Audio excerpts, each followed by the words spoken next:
Rena turns the key and holds the knob a moment longer than she needs to. The house is quiet in a way that feels earned. Fresh paint still carries a sharp edge in the air, mixed with cardboard and the faint hospital clean that never fully leaves her hands. 2 bedrooms, 1 bathroom, a small living room, and a backyard with patchy grass. Not fancy, still hers. She sets 3 glasses on the kitchen counter and pours. The liquid makes a soft, steady sound, and for a second she lets herself believe this will be simple. A smile, a hug, a proud look that says, "You did it." The doorbell rings. Rena wipes her palms on her jeans and opens the door. Darla steps in first, perfume arriving before she does. Sweet, heavy, familiar. Clayton follows, shoulders slightly hunched, eyes already scanning the place like a man counting square footage. Rena starts to say welcome, but her mother walks past her without pausing, heel tapping across the floor like she already knows the route. Darla's gaze moves over the walls, the corners, the ceiling fan, not taking it in, assessing it. Clayton gives a low chuckle that lands wrong. He doesn't look at Rena's face. He looks through the living room window toward the backyard, like he's measuring the distance between what she has and what he thinks she should have. Rena's smile stays up. Her throat tightens anyway. Darla turns back with a bright expression that never reaches her eyes. "It's cute," she says, dragging the word out like it's a compromise. "But don't you think it's a bit small for a professional like you?" Clayton snorts a laugh and finally glances at Rena. His eyes are calm, but there's weight behind them. "You'll outgrow it fast," he says, like it's advice, like it's inevitable. Rena lets out a laugh that sounds lighter than she feels. She sets the glasses down, careful not to clink them too hard. The tiny sound of glass on stone feels loud in the quiet kitchen. "It's perfect for me," she says. She tries to keep it casual, like the words don't matter, like the house doesn't matter. Darla drifts toward the hallway.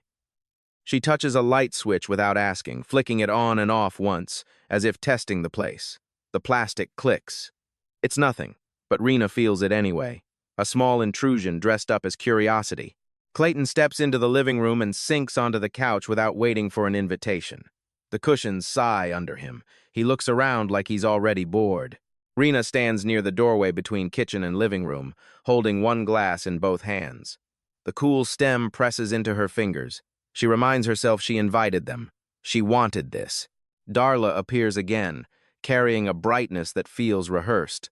"You know," she says, "I saw the cutest 4-bedroom online the other day. Not far from here. Big yard, closer to the city." Rena blinks once. The word 4-bedroom lands like a stone. "I'm not looking," Rena says, still smiling, still trying to make it sound like a joke. "I just bought this one." Darla waves her hand as if Rena hasn't spoken at all. "It's not just for you," she says. "It's for all of us. Imagine family dinners, holidays. You work too much. We could help around the house." "We." The word slides into the room and doesn't leave. Rena's grip tightens around her glass. She feels the edge of the rim against her thumb. She hears the faint rattle of ice as her hand trembles, just enough to make the cubes tap the glass. Clayton nods from the couch like they've already reached an agreement. "Smart to invest in something bigger before prices rise," he says. Calm, heavy, like he's reading a rule out loud. Rena swallows. She tastes wine, and underneath it, the dry tang of nerves. "This is my first house," she says. "I want to enjoy it."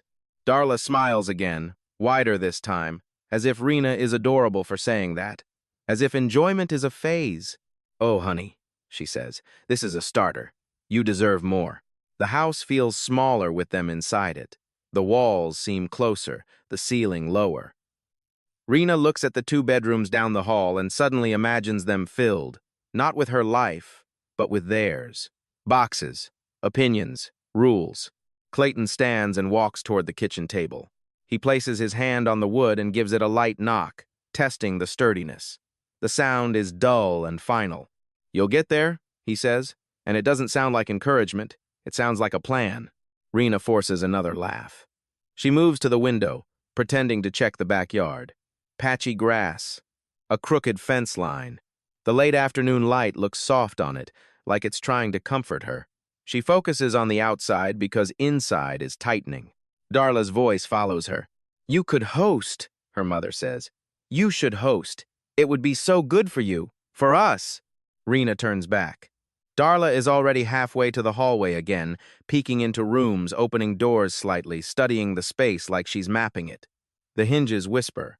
Rena hears every small sound. The doorbell rings again. Rena pauses. Her parents don't move.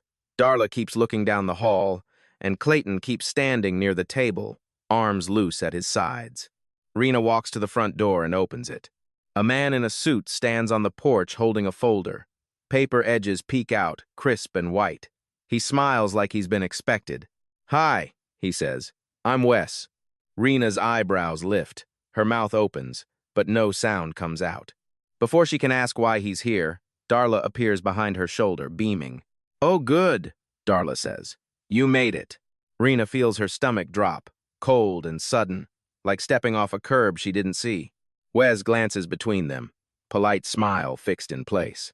So, he says, voice easy, professional, are we ready to look at the 4-bedroom?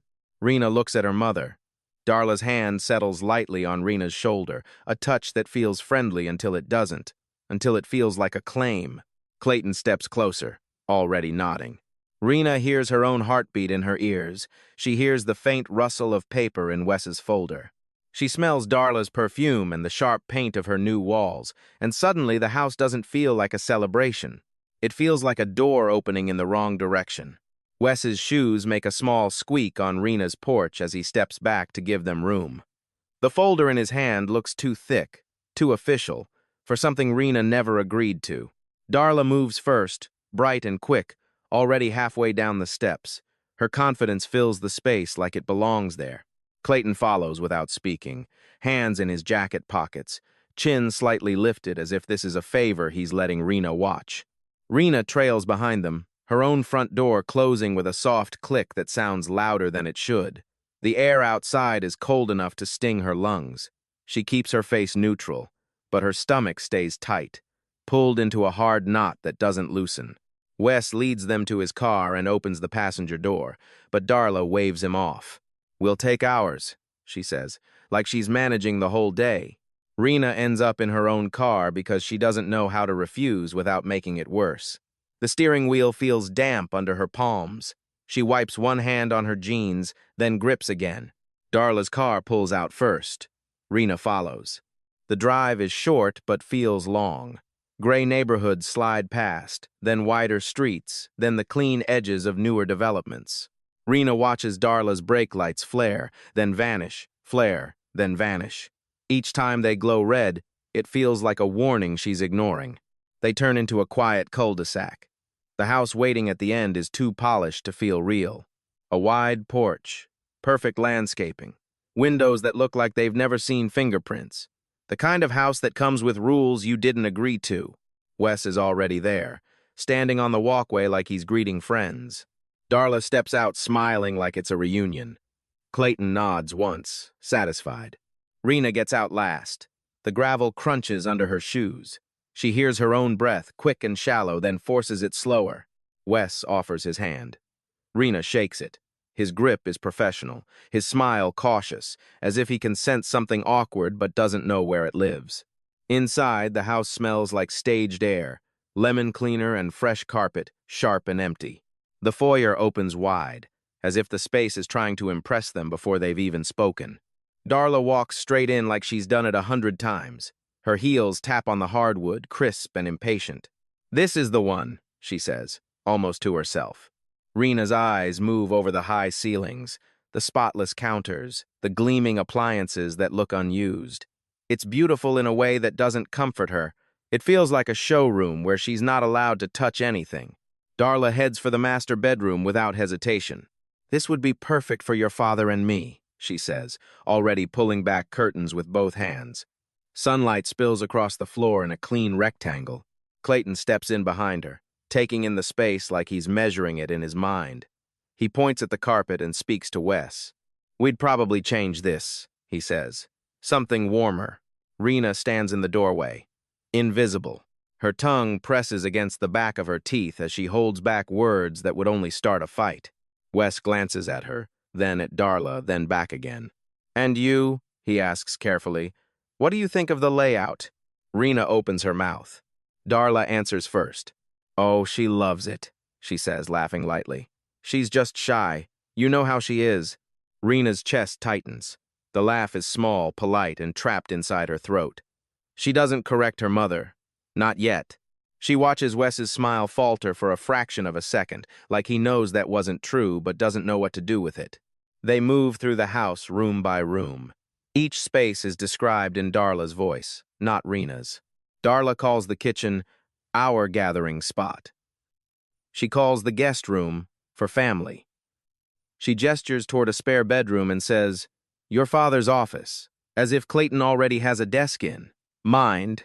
Rena hears the word our again and again until it stops sounding like a pronoun and starts sounding like a lock. In the living room, Darla stands near the fireplace and talks about holiday decorations. Clayton asks Wes about property taxes and resale value. They speak over Rena like she's part of the furniture, like her presence is a technical requirement, not a person. At one point, Wes turns to Rena, lowering his voice slightly. So, are you the buyer? He asks. Just a question, but it lands like a spotlight. Rena swallows. The hardwood under her feet feels suddenly too firm, too bright. Darla laughs again, quick and practiced. Of course she is, she says. Our daughter's doing very well for herself. The word daughter is delivered like a title Darla owns. Rena feels heat climb into her face.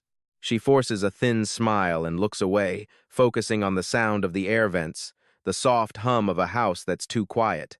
When the tour finally ends, Rena steps outside and lets the cold air hit her cheeks. She leans against her car, the metal chill seeping through her coat. She closes her eyes for a second and listens. Footsteps inside, voices moving farther away. Darla's voice drops lower, private now. Clayton's voice follows, steady and amused. The living room window is cracked open just enough. Rena hears it clearly. If she buys this one, Darla whispers, we can sell ours before winter. Finally, we can relax a little. Clayton chuckles. About time she gave something back, he says. She owes us that much. Rena's eyes open. The driveway gravel sharpens into focus. The words don't echo like an insult. They sit flat and certain, like a plan that's already been written down. Her hands start to shake. She keeps them still by pressing her palms against her thighs, nails digging lightly through fabric. Inside, Darla laughs at something Wes says, still playing the perfect mother, still warm on the surface. Outside, Rena feels the cold spread deeper, not into her skin but into her understanding. This isn't love dressed up as advice. This is a claim. Wes's voice drifts out, polite and businesslike, talking about next steps. Darla agrees too quickly. Rena doesn't wait for them to come outside.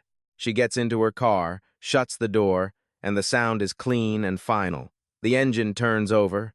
Her hands tremble on the wheel, but she keeps driving anyway, leaving the polished house behind. In her rearview mirror, Darla and Clayton are still inside, still talking, still smiling. Rena's phone sits dark in the cup holder. She doesn't know it yet, but the first real call is already on its way.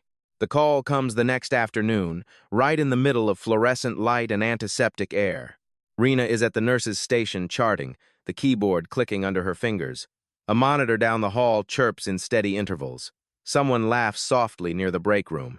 Normal hospital noise. Safe noise. Her phone vibrates against the counter. Buzz. A number she doesn't recognize. Then the name beneath it. Mr. Randall.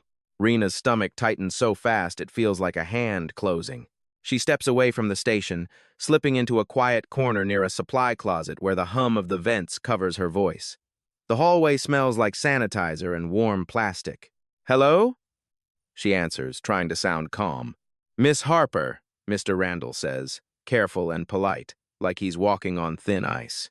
I'm calling to confirm something on your file. Rena's grip on the phone firms. The screen feels slick under her thumb. What is it? She asks. There's a pause. Paper shuffles faintly on his end. I just received forms, he says, requesting to add additional parties to your mortgage application. Your parents, Darla and Clayton Harper. The words land cleanly, without emotion. That's what makes them worse. Rena feels heat rise behind her eyes. Her chest goes tight, then hollow. No, she says immediately. The word comes out sharper than she intends. No. I'm not adding anyone. I thought so, mister. Randall replies, sounding relieved and confused at the same time. They contacted us directly. They said you wanted to make them co-buyers. Their information was already filled in. Rena looks at the wall in front of her, blank beige paint, and tries to breathe through the sudden rush of anger. The hospital's calm doesn't touch it.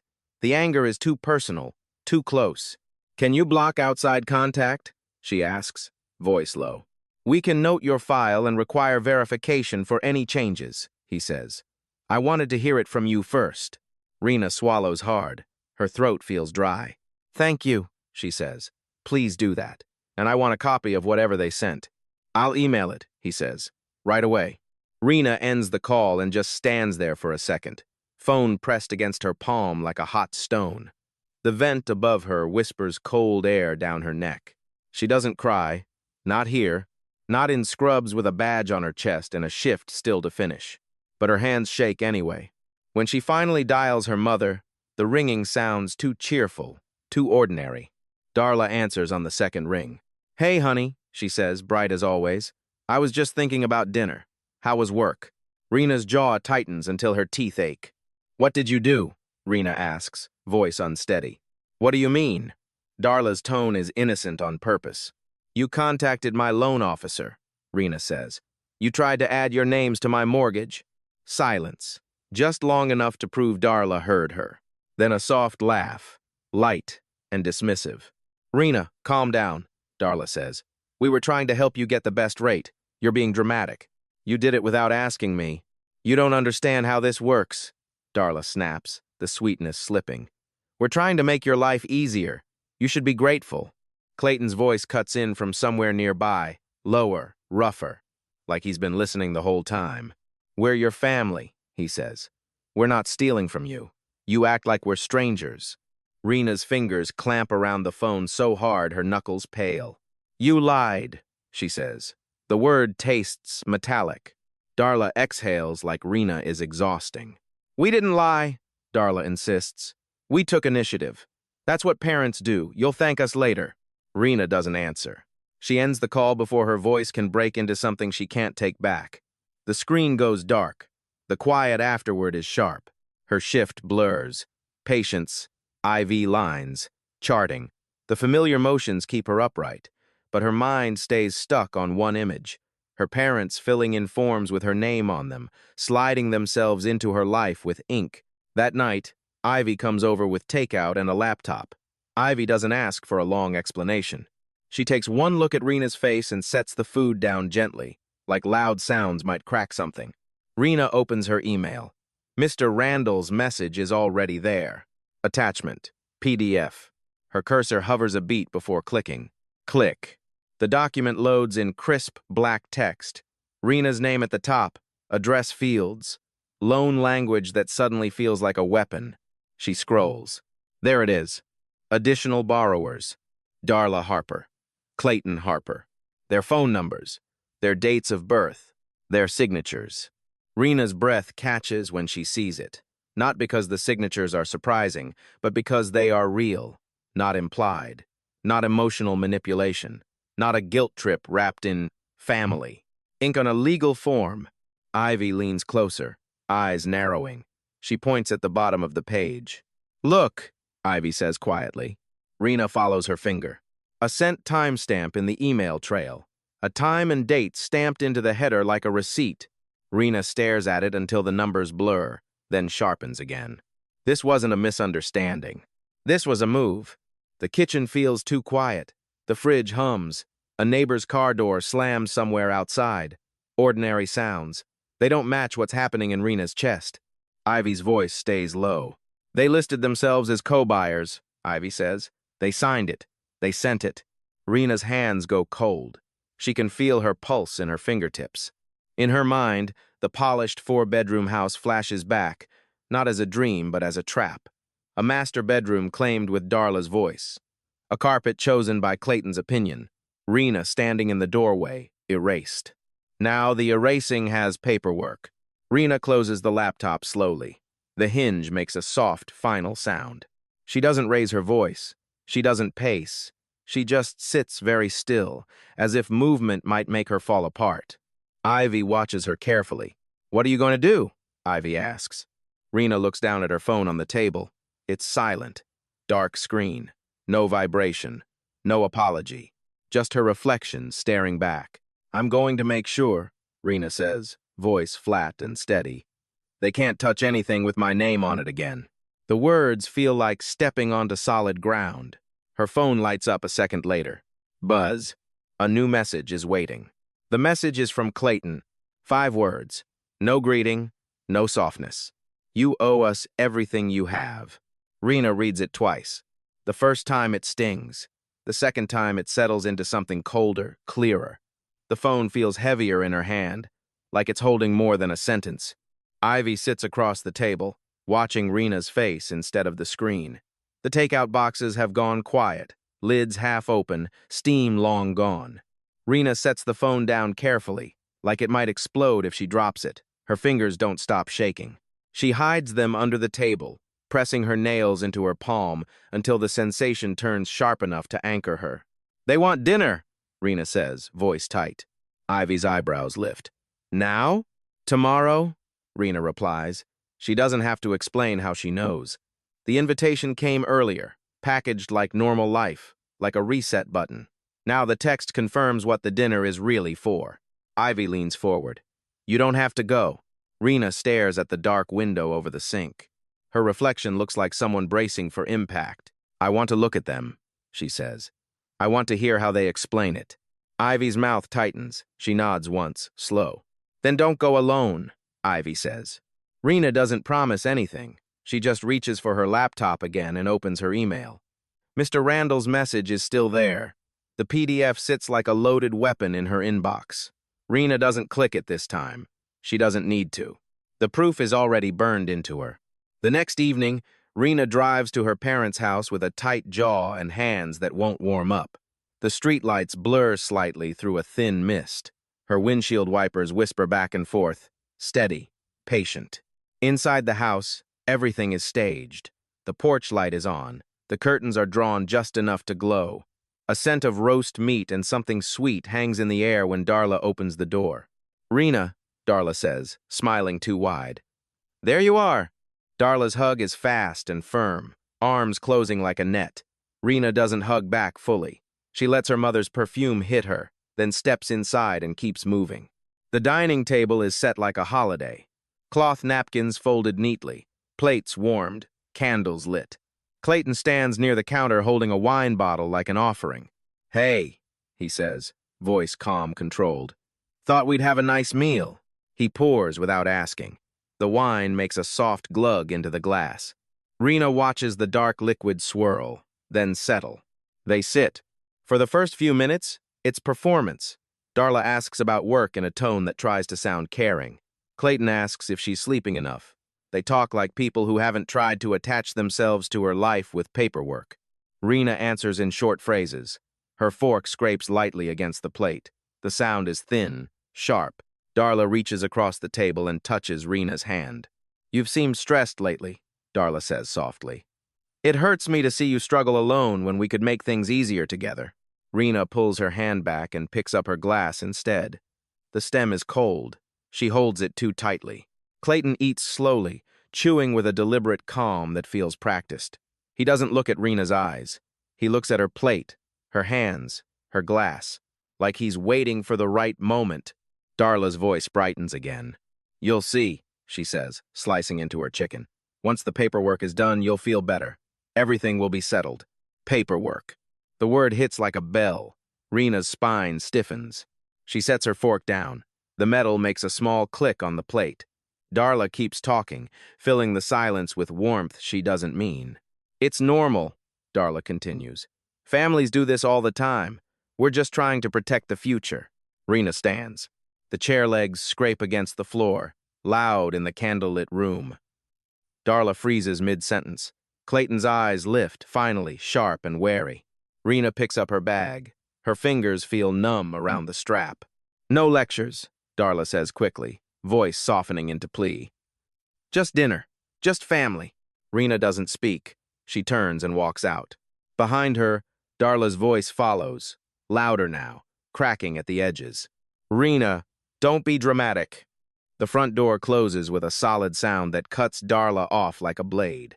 Rena stands on the porch for 1 second, breathing cold night air as if it's the only clean thing left. She gets in her car. The interior smells like her, like soap, like something neutral. Her hands shake on the steering wheel as she starts the engine. By the time she pulls into her driveway, her phone is buzzing. Buzz. A new message from Clayton. You owe us everything you have. Rena stares at it until her vision blurs, then clears. She can hear her own heartbeat in the quiet car. She can feel the weight of the words pressing at her ribs. She doesn't cry. She drives back. The anger sits low and hot in her stomach, steady and contained. The streetlights feel harsher on the return trip, the shadows sharper. Her headlights sweep across her parents' driveway, across Darla's flower beds, across a house that looks calm from the outside. Rena parks and cuts the engine. The sudden silence is thick. She walks to the door and knocks once, firm. The door opens almost immediately, like they were waiting. Darla's smile is already in place. Rena, she says too bright. What a surprise. Rena steps inside without waiting for permission. The living room smells like candle wax and cooked food and something sour underneath it. We need to talk, Rena says. Her voice comes out colder than she expects, and she doesn't apologize for it. Darla blinks, as if confused by the idea of consequences. Talk about what? Darla asks. Rena keeps her eyes on her mother. The mortgage, she says. You contacting my bank. You trying to put your names on my loan. For a beat, Darla says nothing. Then her hand flies to her chest. Her face collapses into heartbreak like a mask slipping into place. Oh, sweetheart, Darla whispers. You've got it all wrong. Rena doesn't move. No, she says, cutting through the performance. I saw the papers.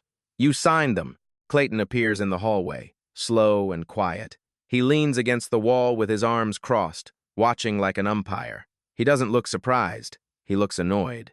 Darla sinks onto the couch, already crying.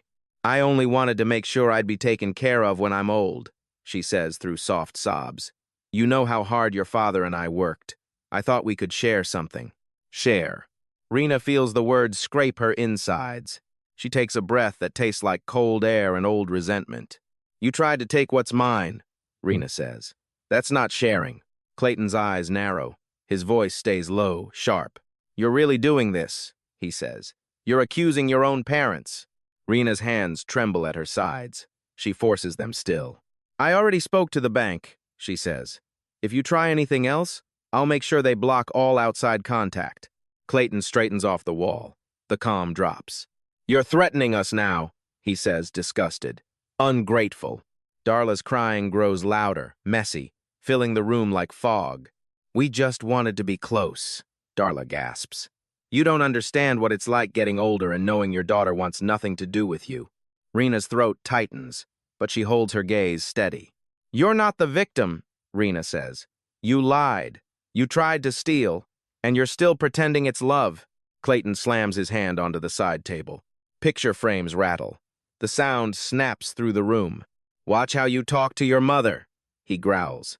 Something in Rena breaks, not into fear, but into clarity. The room feels smaller, but her mind feels sharper.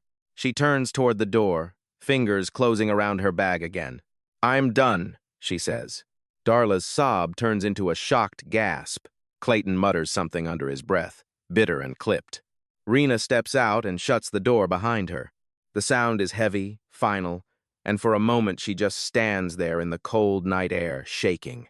In her car, she sits with both hands on the wheel and lets silent tears slide down her face. They don't come with sound. They come with release. Under the pain, something unfamiliar flickers.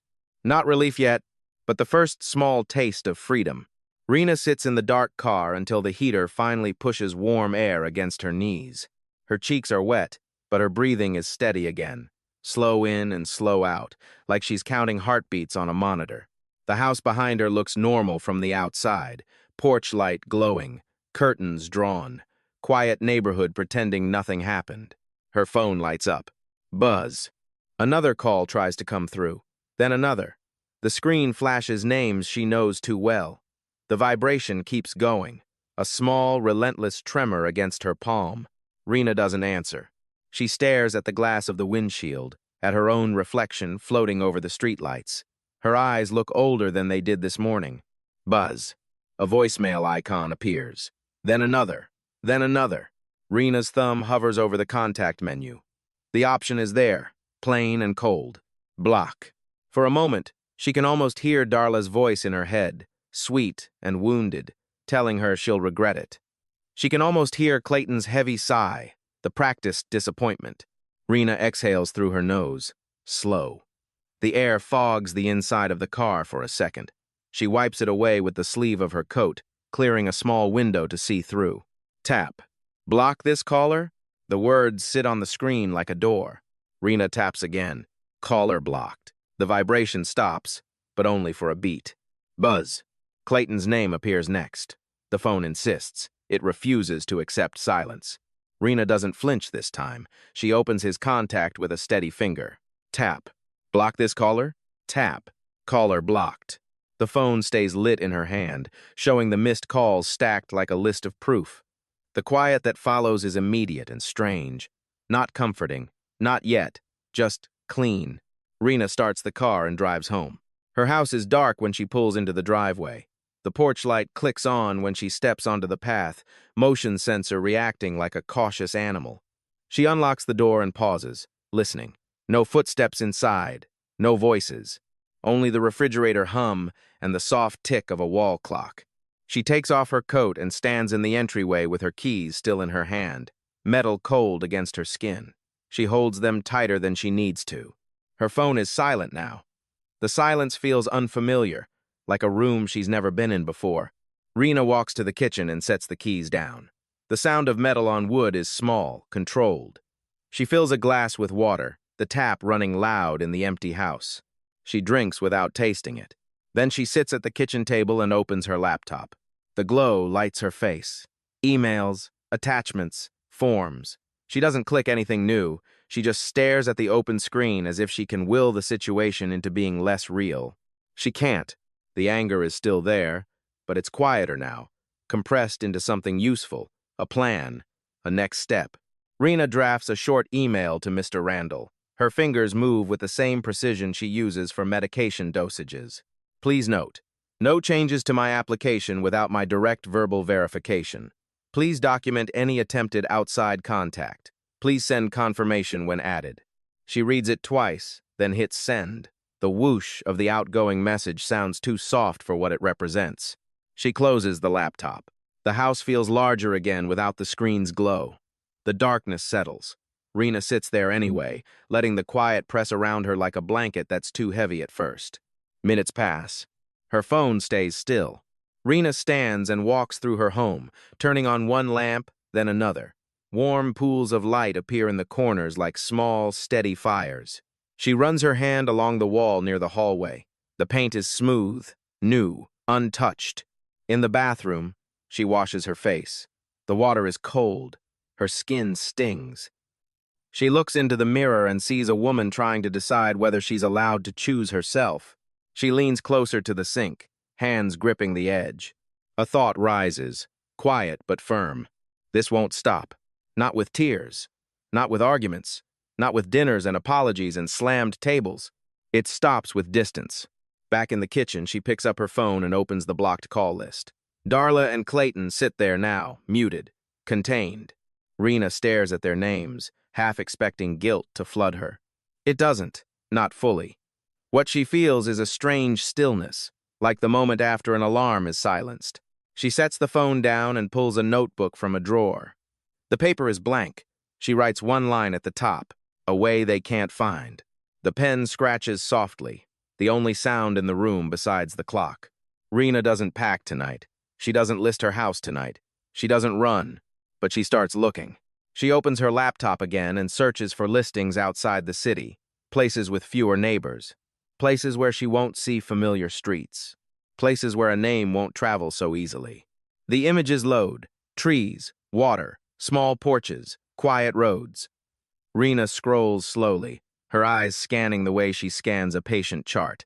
Her chest loosens by a fraction when she sees a small house near a lake.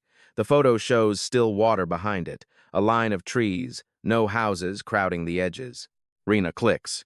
The screen fills with calm that looks almost unreal. 2 hours east of the city. No shared fences. No nosy neighbors close enough to report her comings and goings. Rena sits back in the chair and lets her shoulders drop for the first time all day. She can almost smell pine through the screen. She can almost hear water moving against shore, gentle and indifferent. Her phone remains silent. Rena's gaze shifts to the window. Outside, her street is quiet. A car passes once, headlights sweeping across her living room wall, then gone. She thinks of Darla's crying, Clayton's fist on the table, the way both of them spoke about her like an asset, like a solution to their future. Rena turns back to the laptop and opens a new tab. She starts calculating how many shifts she can pick up, how quickly she can move money, how to sell without leaving a trail that leads straight to her. The thoughts don't feel panicked. They feel methodical, protective. Rena writes another line in the notebook beneath the first. No paper trail to my new life. She underlines it once. The ink is dark, final. The clock keeps ticking, and in the steady rhythm of that sound, Rena feels something form beneath the ache. Not revenge. Not relief. A decision. A boundary that isn't an argument. A boundary that is an exit. Rena doesn't tell anyone at work. Not a coworker, not a supervisor, not the friendly receptionist who always asks about her weekend. She moves through her shifts with the same calm she's trained herself to wear in emergencies, but underneath it her mind keeps returning to one idea. Distance that can't be negotiated. Only Ivy knows. They sit at Rena's kitchen table late at night, the overhead light off, one lamp on, casting a small circle of warmth on paperwork and coffee cups. Ivy's laptop is open. Rena's notebook lies beside it, lines of clean handwriting listing dates, tasks, and reminders like a care plan. The listing for the lake house fills the screen. Pale blue siding, white shutters, a porch facing still water, trees close enough to hide it from the road. Ivy studies the photos, then looks up at Rena. "You sure?" she asks, not pushing, just making space for the choice to be real. Rena nods once. Her jaw stays tight, but her eyes don't waver. "I need a place they can't walk into," she says. Ivy doesn't argue. She only reaches for her coffee and takes a slow sip like she's accepting a shift assignment. "Then we do it clean," Ivy says. The next days turn into a quiet operation. Rena picks up extra shifts and tells people she's chasing overtime. No one questions it. Nurses always need more hours. She lets the story sit where it's believable. She comes home exhausted, showers, eats standing up, and then starts again. At night, Ivy arrives with boxes and a roll of tape that squeals each time it pulls free. Rrd, rrt, ert. The sound fills the house in small bursts, like a heartbeat that isn't hers. They pack room by room with the lights low. Ivy labels each box in thick marker. Kitchen, bathroom, books, linens. Rena moves carefully, not rushing, not hesitating either. Each object she wraps feels like a piece of herself she's removing from a place that's no longer safe. The house changes fast. Walls look barer. Closets echo when doors open. The living room feels larger and colder without her things in it. One night, Rena stands in the doorway of her bedroom and looks at the mattress on the floor. The bed frame is already in Ivy's truck. The room smells faintly of clean sheets and cardboard.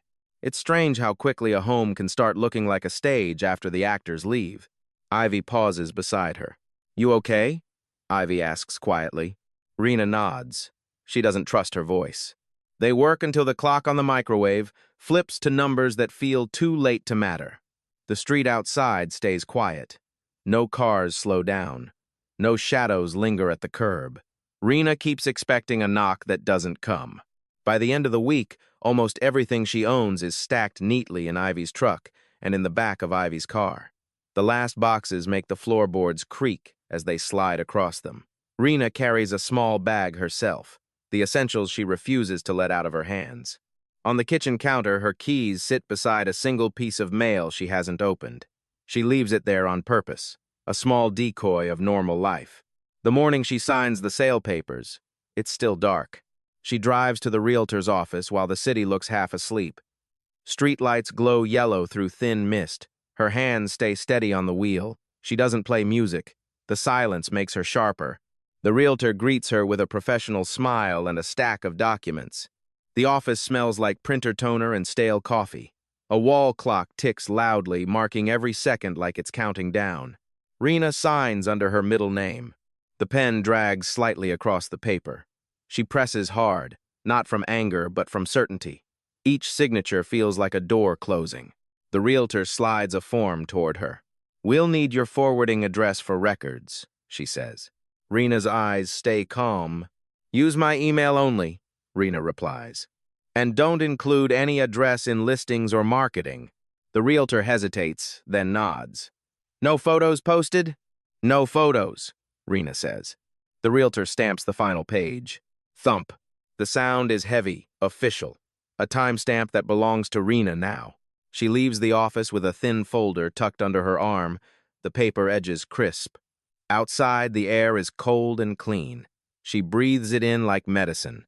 That afternoon, Rena transfers money quietly. She keeps everything simple. No shared accounts, no new loans, no extra names on anything. She pays in full for the lake house from savings she built with sleepless nights and skipped vacations. When the confirmation email arrives, she reads it twice. No thrill, no celebration. Just a calm that spreads slowly across her ribs. That evening, Ivy pulls into Rena's driveway to help with the last pieces. The house is nearly empty now. The rooms sound different. Every footstep echoes. Every cabinet door sounds too loud. Rena walks from room to room one final time, not sentimental, just checking. A nurse's habit. Make sure nothing is left behind that can be used against you. In the living room, there's a pale rectangle on the wall where a framed photo used to hang. Dust outlines it like a ghost. In the kitchen, the fridge is empty. The hum is gone. In the hallway, the air feels colder because there's nothing left to soften it. Ivy stands by the front door holding a box of cleaning supplies, watching Rena like she's guarding her from second thoughts. "You sure you don't want to tell them?" Ivy asks, voice low. Rena looks at the empty space where her couch used to be. Her eyes don't soften. "They'll find out," she says. "Just not from me." Outside, they load the last few boxes. The trunk closes with a solid thud. Ivy's keys jingle. Rena's own keys feel like ice in her pocket. They pull away as the sky turns pale at the edges, the first hint of dawn. The neighborhood recedes behind them. Familiar streets blur. Rena keeps her gaze forward, jaw clenched, shoulders tight until the city lights thin out. The road stretches east, darker, quieter. Trees start to crowd the sides. The air through the cracked window smells less like pavement and more like wet earth. When the sun finally lifts, it does it slowly, spilling light over the lake like someone pouring gold. The house appears at the end of a narrow drive, pale blue against green trees. Water behind it is still, reflecting the sky in broken pieces. Rena steps out of the car and just stands there. The air smells clean, pine and water and cold morning. It hits her lungs and she realizes how heavy she has been breathing for months without noticing. Ivy carries boxes inside without talking. The floorboards creak softly. The empty rooms swallow sound in a gentler way than the city ever did. They set up the bed first. One curtain goes up, the fabric sliding through Ivy's hands with a soft whisper. Rena watches sunlight shift across the floor as the curtain moves, like the house is breathing with her. When Ivy finishes, she steps close and hugs Rena tight. Her arms feel solid and warm. "You're finally free," Ivy whispers. Rena closes her eyes. For a moment, she believes it. After Ivy leaves, Rena turns off her phone completely. The screen goes black. No buzzing, no names, no demands. Only the lake outside, still and quiet, waiting for her to learn how to live without being watched. For the first few days, Rena moves like someone learning a new rhythm. Morning fog slides off the lake in slow sheets. The air is cold enough to wake her fully, clean enough to make her realize how stale her old life had been. She drinks coffee on the porch and listens to the smallest sounds. Water lapping softly against the shore, a distant bird call, the low creak of the house settling as it warms. There are moments when her hand reaches for her phone out of habit. Each time she remembers it's off. A small wave of relief follows. then a thin edge of fear that fades when nothing happens. No vibration, no ringing, no demand, just quiet that holds. Weeks pass. Rena returns to work when she needs to, driving into the city on longer routes that feel unfamiliar and safer. She keeps her eyes forward, keeps her conversations short, keeps her name out of places it doesn't need to be. She tells people she moved for peace. It isn't a lie. It just isn't the full story. The lake becomes routine. Coffee, fog, still water turning silver when sunlight hits it. Then, one evening, her phone comes back on. The screen flares to life in her kitchen, harsh against the dim light. Notifications stack immediately, filling the top of the display like a flood held back too long. Missed calls, voicemails, unknown numbers, emails. Rena stares at it until her stomach tightens again, then she sets it face down on the table like she's turning away from a noise. She doesn't open anything. Not yet. Her hands are steady, but her pulse is loud in her ears. The only person she allows through is Mason. His number is the one she never blocks. Not because he's family, but because he never sounds like a trap. He checks in without prying.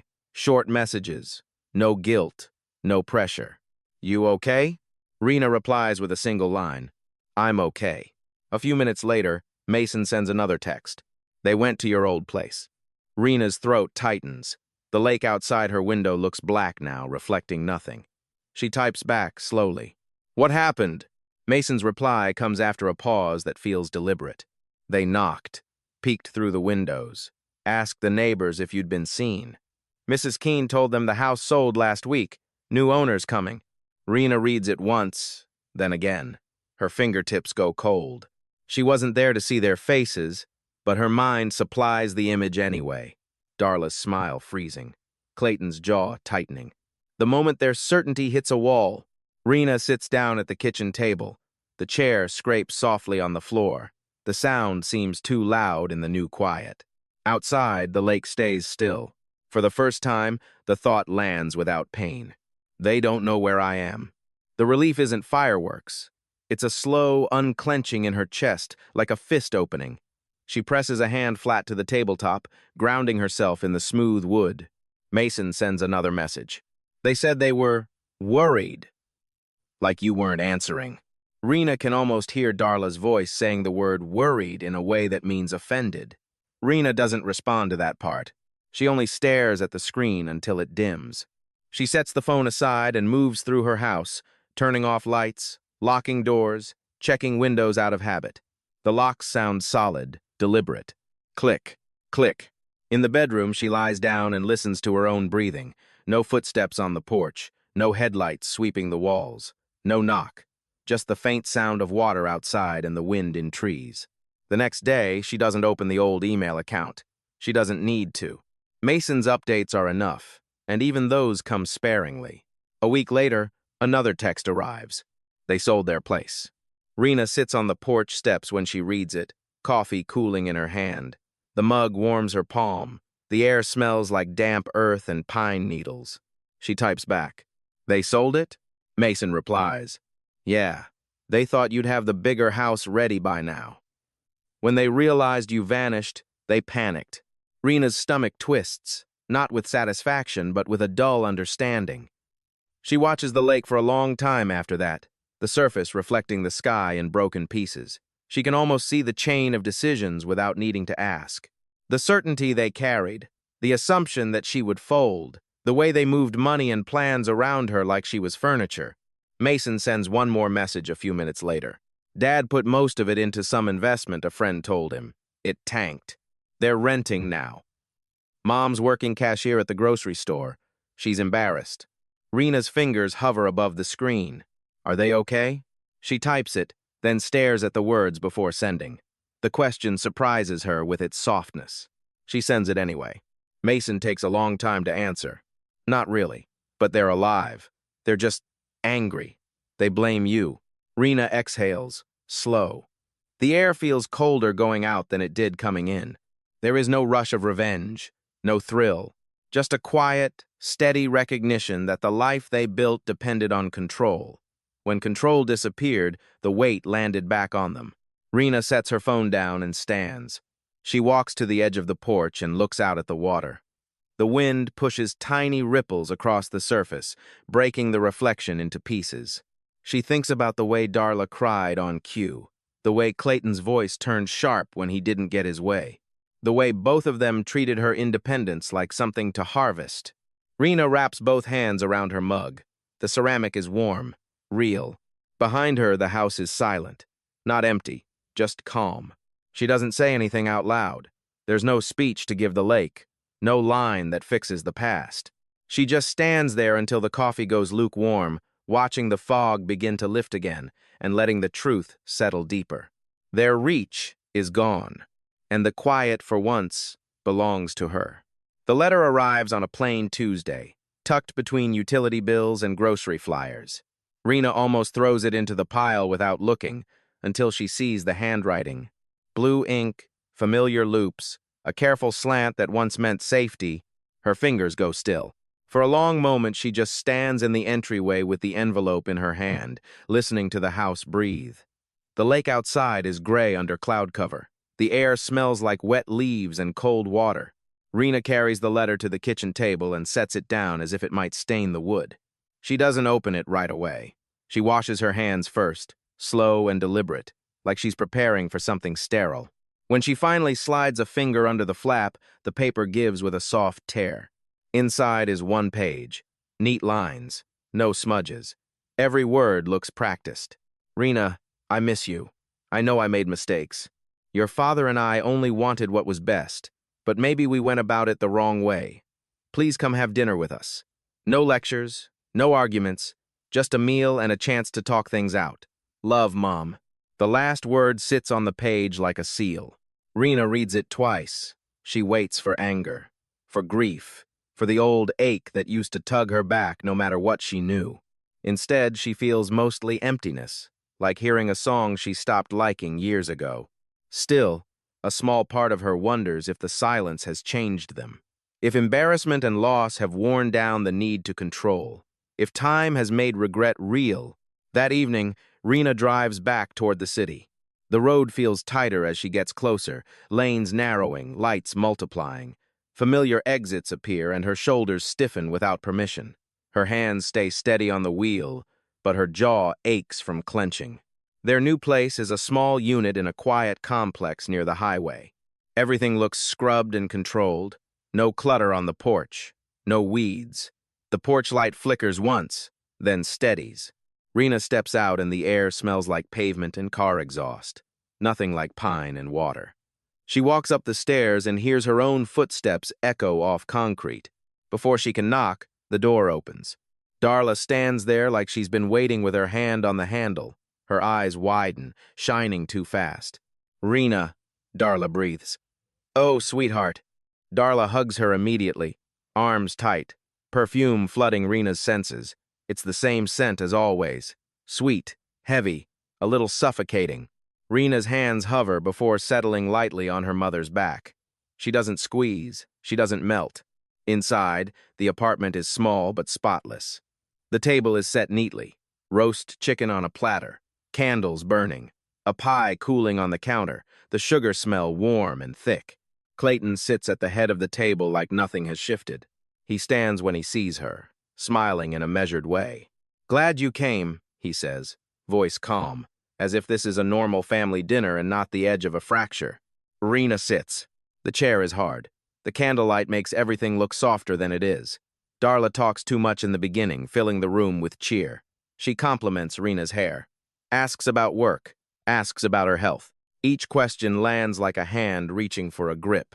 Clayton stays quieter, cutting his chicken carefully, taking small sips of wine. His eyes keep returning to Rena's face like he's studying how much control he still has. Rena answers politely. Short sentences, no warmth to grab onto. Darla reaches across the table and touches Rena's hand again, soft and deliberate. It's so good to see you, Darla says, voice trembling on purpose. We've been thinking about family a lot lately. What really matters, you know? Rena watches her mother's eyes glisten. The remorse looks convincing from a distance. Close up, it feels rehearsed. Rena wants to believe it anyway. She forces herself to stay open for one more breath, one more minute. Then when she reaches for the salt, something catches her eye on the kitchen counter. A bright red folder. Half hidden under a stack of mail, the corner is bent slightly, as if it's been handled recently. Across the front, in neat block letters, are words that don't belong at a reconciliation dinner. For sale listing. Rena's fingers stop midway to the salt shaker. Her stomach drops in a clean, familiar way, like she's stepping into cold water. Darla notices immediately. Her gaze follows Rena's, and for a split second the mask slips. Her face goes pale. Then she moves too fast, sliding the red folder farther back as if it's just clutter. Rena looks back at her mother, slow. "Looking at houses again?" Rena asks, voice even. Darla laughs, high and brittle. "Oh no, that's just something I'm holding for a friend." Clayton clears his throat without meeting Rena's eyes. "Your mother likes to organize," he says, flat. The air shifts. The warmth drains out of the room like someone pulled a plug. Even the candles seem harsher now, their flames too bright against the tight silence. Darla starts talking faster. "You should come by more," she says. "We could help you decorate. Maybe we could—" Rena stands. The chair scrapes against the floor. The sound is sharp and ugly in the small apartment. Darla freezes, lips parted mid-sentence. Clayton's fork pauses above his plate. "You don't have to pretend," Rena says quietly. Her voice doesn't rise. "That makes it worse. You're not trying to make peace. You're just trying to start over the same way you always do." Darla's eyes widen, shock flashing across her face before it twists into wounded disbelief. "Rena," she starts, reaching out like she can physically pull Rena back into the chair. Rena steps away. She doesn't grab her coat in a rush. She doesn't slam anything. She moves with a calm that feels colder than anger. At the door, Darla's voice cracks. "Rena, please," she says. "We cooked. We tried. We just wanted you here." Rena looks at her mother's face. At the trembling mouth, the shining eyes, the hands that always reach and never release. The smell of dinner follows Rena out into the hallway, heavy and false. She steps into the cool night air, and the cold feels honest. In the car, Rena sits for a moment with both hands on the steering wheel. The city noise is distant, muffled. Her heartbeat is steady. She should drive back to the lake. She should let this end right here. But when she closes her eyes, she sees the red folder again. The words printed on it like a warning. "For sale listing." Rena opens her eyes. The decision doesn't feel emotional. It feels clinical. The next morning, she turns the car around and drives back. Rena wakes before sunrise with the taste of last night still in her mouth. Roast chicken, candle smoke, and something sour underneath it that isn't food at all. The red folder flashes behind her eyelids each time she blinks. She doesn't sit in bed and debate it. She showers, dresses, and moves with the same focused calm she uses when a patient's numbers start to drop. No wasted motion, no extra thought. Outside, the air is sharp and cold. The parking lot lights buzz faintly. Her breath turns white for a moment, then disappears. By the time she reaches her parents' complex again, the sky is pale and flat. The world looks washed clean, as if it's trying to pretend nothing can be ugly in daylight. Rena climbs the stairs and knocks once. Firm, final. The door opens after a short pause. Darla stands there in a robe, hair pinned back like she hasn't fully decided what face to wear yet. For a split second, her eyes brighten, hopeful. "You came back," Darla says, voice soft. "I was just about to call." Rena steps inside without waiting for an invitation. The apartment smells like old food and dish soap. The candles are gone. Morning light shows everything more honestly. Crumbs on the counter, a faint grease sheen on a pan in the sink, the edge of the red folder still visible where Darla shoved it under mail. Clayton is at the kitchen table, newspaper open, coffee steaming. He looks up slowly, as if Rena is interrupting his routine on purpose. Rena sets her keys on the counter. The metal hits with a clean clack. "You're selling again," she says. Darla's smile falters. "What?" "The folder," Rena says, nodding once toward the counter. "I saw it." Darla moves too quickly, blocking the counter with her body as if her presence can erase evidence. "It's nothing," she says. "It's for a friend." Clayton folds the newspaper with deliberate care, as if he's choosing patience. You're imagining things, he says. Your mother looks at listings the way people look at magazines. Rena meets his eyes. She doesn't blink. Stop lying, she says. The words are quiet. They land harder because they aren't emotional. They're accurate. Darla's mouth opens, then closes. Her hand touches her chest, the beginning of a familiar performance. Sweetheart, she whispers, voice trembling. Please, we just... No, Rena says, cutting through it. Her voice stays steady. You're not doing this out of love. You're doing it because you think I'm your backup plan. Clayton's jaw tightens. He pushes his chair back with a scrape that echoes against the tile. You're being dramatic, he says, low and sharp, after everything we've done for you. Rena's hands shake slightly at her sides. She keeps them still by curling her fingers into her palms. Her nails bite into skin. The sting helps her stay present. You sold your house, Rena says. You wasted the money, and now you're trying again. Darla's eyes fill with tears instantly, perfectly timed. Her voice turns small. We're your parents, she says. You can't talk to us like this. Rena steps closer, not aggressive, just refusing distance. Her gaze flicks to the red folder and back to Darla's face. I can, Rena says, because you stopped being my parents the moment you saw me as a paycheck. Darla's breath catches like she's been slapped. She shakes her head fast, denial rising like a shield. That's not true, she whispers. We just wanted to live near you. Is that such a crime? Rena studies her mother's tears, the trembling shoulders, the way her hands hover, ready to reach and pull and claim. This time, the sight doesn't hook Rena's guilt. It barely touches her. I know about the plan, Rena says. You're not moving into my life again, not into my space, not into my money. Clayton's face hardens. He steps forward, voice gaining volume, pride filling the room. Ungrateful, he spits. We gave you everything. Rena doesn't flinch. You gave me guilt, she says. You gave me fear, and you taught me how to survive without you. Darla's crying turns louder, messy, filling the kitchen with sound. She covers her mouth like she can hold it back. You can't mean that, she sobs. We just wanted to be close. Rena's throat tightens, but her tone stays level, almost clinical. You wanted control, she says. You wanted comfort at my expense. Clayton's eyes narrow. His voice cracks slightly, but he forces it back into place. You'll regret this, he says. Blood is blood. Rena takes one slow breath. She smells coffee, dish soap, and the stale sweetness of last night's pie. Nothing here feels like home. It feels like a set. She looks at Clayton, then at Darla. She lets the silence stretch until it becomes uncomfortable. Not for her, for them. You're right, Rena says. You raised me to take care of myself. Clayton's mouth twitches, almost triumphant, as if he thinks he's won. Rena's eyes stay cold. Congratulations, she says. I finally did. The words settle over the kitchen like a lid snapping shut. Darla makes a small sound, halfway between a gasp and a sob, like her body can't decide which reaction will work. Clayton stands rigid, fists tight at his sides, anger trapped behind pride. He looks like he's searching for something to threaten her with and finding nothing. Rena picks up her keys again. The metal is cold, solid, real. She turns toward the door.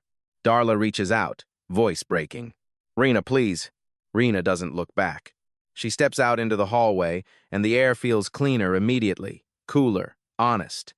Her footsteps on the concrete stairs sound steady, controlled. Down in the parking lot, she gets into her car and shuts the door. The sound is thick and final. For a moment, she sits with her hands on the wheel, breathing. Her heart beats slow and steady now, no longer racing. She starts the engine. As she pulls away, she doesn't feel triumph. She doesn't feel revenge. She feels something simpler and stronger. Access revoked, and for the first time, she knows they can't talk their way back in. The drive back to the lake feels longer than it should, not because the road changes, but because Rena is different on it. The city falls away behind her in layers.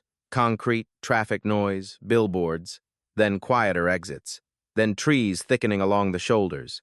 Her hands stay steady on the wheel. Her jaw unclenches without her noticing. The farther she gets, the easier her lungs work. By late afternoon, the light turns soft and low.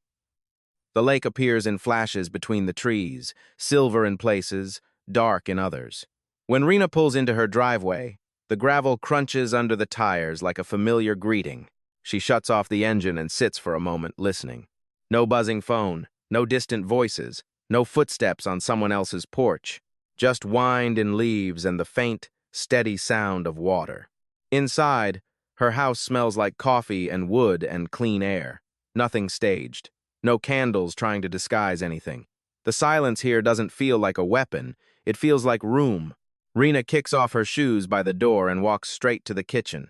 She pours a glass of water and drinks it slowly, feeling the coolness travel down her throat like something real.